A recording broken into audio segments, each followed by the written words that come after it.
Why did Russia choose to play the slow war tactic strategy, whatever, against Ukraine? How is it more beneficial for the Kremlin? Yes, so what we are seeing the past, see, the special military operation was launched in February 2022. And very rapidly, Russian forces were on the outskirts of Kiev, etc., but then they withdrew. And there were massive, very rapid territorial exchanges for a while. Then Russia took over Luhansk, Donetsk, etc., those regions, the Donbas region, which is ethnically Russian majority, which was, and the people there were very badly treated, brutalized for several years by the Ukrainians after 2014 and so on. And now the scenario is that of a slow war, a frozen conflict, a war of attrition, a slow grind, call it whatever you want.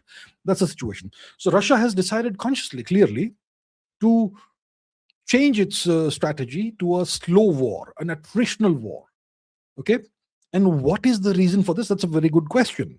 So this essentially is about weaponizing time. It's about turning time into a weapon. How so is the question. How so?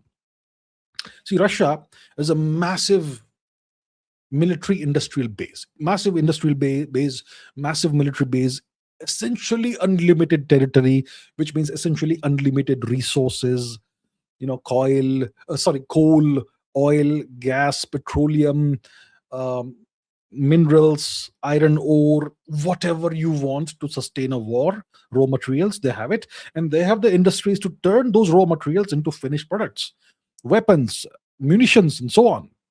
So if you adopt a slow war strategy, Ukraine is a smaller nation. Ukraine's manpower is much smaller. Russia's population is much larger. Ukraine's economy is smaller. Russia's economy is way larger, etc. So by weaponizing time, by grinding the war out over a long, prolonged period of time, it's going to have the effect of exhausting Ukraine's manpower, exhausting Ukraine's economy, exhausting the West's political will. Because see, Ukraine, if it were fighting with its own resources, it would have lasted a week or two. And then what do you do? Where do the arms, ammunition, funds, etc. come from? They have to come from the West. So the West has been financing this war against Russia, Ukraine's war against Russia, or Russia, Ukraine's defensive war against Russia, whatever you want to call it. Okay? Without Western support, Ukraine would have fallen a long, long time ago. So now, the longer the war goes on, the more it exhausts Western resources, not manpower, but economic resources, financial resources, material resources, political will, right? So Mr. Putin is banking on Russia's larger population. He is banking on Russia's wartime industry, its military industrial complex. And he knows that his nation has the resources to endure a long conflict that can potentially, if required, last years, even a decade or two, right? And Ukraine has constraints that Russia doesn't have: manpower, ammunition, finances, goodwill from the West, etc. Right? So over the past 2-3 years, Russia has been relying on positional warfare. It's relying on the use of heavy artillery. It's relying on methodical assaults along the front lines. And Russia has been willing, and it's actually had a strategy of having slow advances, not rapid and deep advances, slow, shallow advances. In exchange for what? In exchange for lower risk, lower operational risk. And Russia has also been, doing systematic strikes on Ukrainian infrastructure.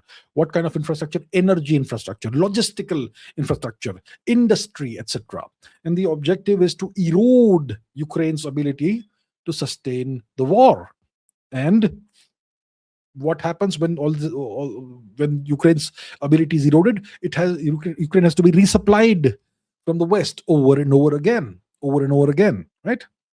So this is a long-term protracted conflict that we are witnessing now. And this stretches out costs across the EU, across the West, across the Western nations, across NATO, right? it obviously is. There are many nations that are now tired of this war. No one is enthusiastic about this war anymore. So this strategy is increasing pressure on Western unity. It's testing whether the United States and the European allies of Ukraine are willing to sustain large aid packages, and how long they're willing to sustain these, consistently keep giving these aid packages to Ukraine. And what about the domestic support? People are tired in these nations. People are tired of their economies and their taxpayer money financing this war, right? So that's the situation. That's the situation. Essentially, Russia has made a calculated bet that it can sustain high defense spending long enough to outlast Ukraine and the West, right? And see, Russia's economy is doing okay. It's not doing badly. It's doing better than European economies. Russia has reoriented its economy towards a war industry, war footing. It's boosted its production of munitions. If it's boosted its production of artillery shells, drones, armored vehicles, and it's importing materials from its partners such as Iran, North Korea, potentially even China. I mean, Chinese components are being increasingly found in Russian munitions, etc. So that is the situation. Russia is willing to wait as long as it takes until the West loses patience and seeks an end to the war on Russia's terms. What are Russia's terms? The demilitarization of Ukraine, the denazification of Ukraine, and a regime change in Kiev, and the partition of Ukraine along lines that will be decided eventually. So that's the deal.